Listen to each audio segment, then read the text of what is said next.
acabei de ter o veículo apreendido, o que fazer? Se você está passando por isso, fica comigo aqui nesse vídeo. Meu nome é Eduardo Varela, eu sou advogado especializado em direito bancário. Olha, eu vou responder de cara que existe uma possibilidade de você recuperar esse veículo. Nós, advogados especializados em defesa de busca e apreensão, iremos analisar o seu caso e verificar se há alguma nulidade.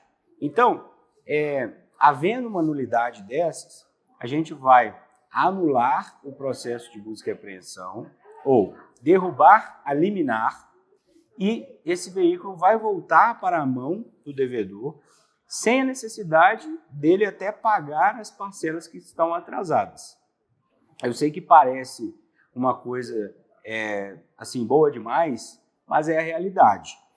Quando a esmola é muito, o santo desconfia, né? Só que nesse caso funciona justamente dessa maneira. Eu vou explicar o motivo, tá? Todo processo judicial ele exige alguns requisitos que são fundamentais para que esse processo possa continuar.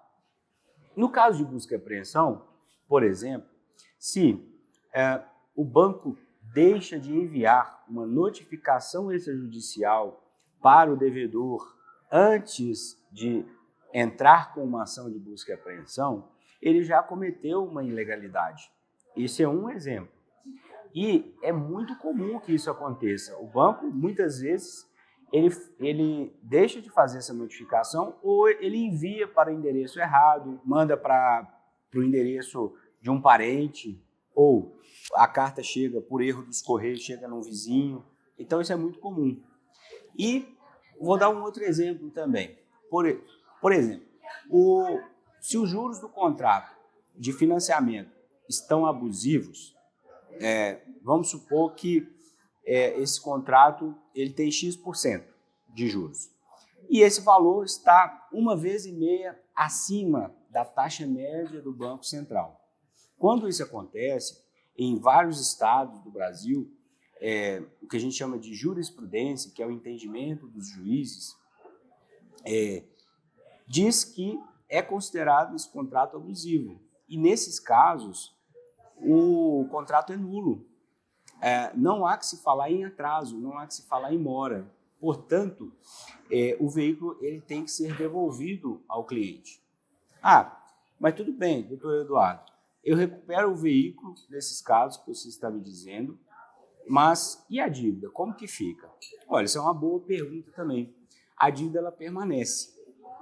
Só que, nesse caso de juros abusivos, como que a gente vai fazer para quitar essa dívida?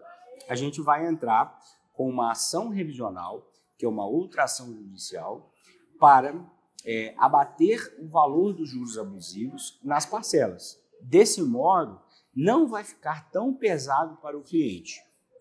E existe também uma outra técnica de negociação, que é você, ganhando o processo de busca e apreensão, você não paga mais as parcelas, isso mesmo, você fica sem pagar o valor das prestações e, nesse contexto, você entra com uma ação revisional também, só que você espera a decisão do juiz. O juiz vai dizer se o contrato é abusivo ou não. Enquanto a gente espera a decisão do juiz, a gente vai negociando com o banco. E esse valor da negociação costuma cair 70%. O que isso quer dizer? Vou dar números redondos, por exemplo.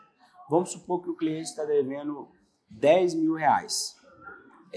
Com essa técnica de negociação, em muitos casos, a gente vai conseguir fazer com que essa dívida reduza, por exemplo, para R$3 mil. Então, recapitulando aqui, o veículo foi apreendido, o que você deve fazer? Você deve procurar o advogado especializado o mais rápido possível. Por quê? Você tem um prazo de 15 dias úteis para apresentar a defesa. Tá? E existe também uma segunda hipótese. O cliente ele tem uma segunda opção também, que é, no prazo de 5 dias corridos, quitar todo o financiamento do contrato. Não é pagar somente as atrasadas. Essa é a opção mais cara. Por isso que eu não recomendo tanto. É claro que se o cliente ele tiver o dinheiro para dentro do prazo de 5 dias corridos, pagar todo o financiamento do veículo, claro que é uma medida possível. Só que na maioria dos casos a pessoa já está endividada. Normalmente ela não tem esse valor em mãos e nem tem como conseguir esse dinheiro. Portanto, pessoal, se você está passando por isso ou conhece alguém que já passou ou está passando por isso também, curta esse vídeo, comente e compartilhe e me siga no meu canal.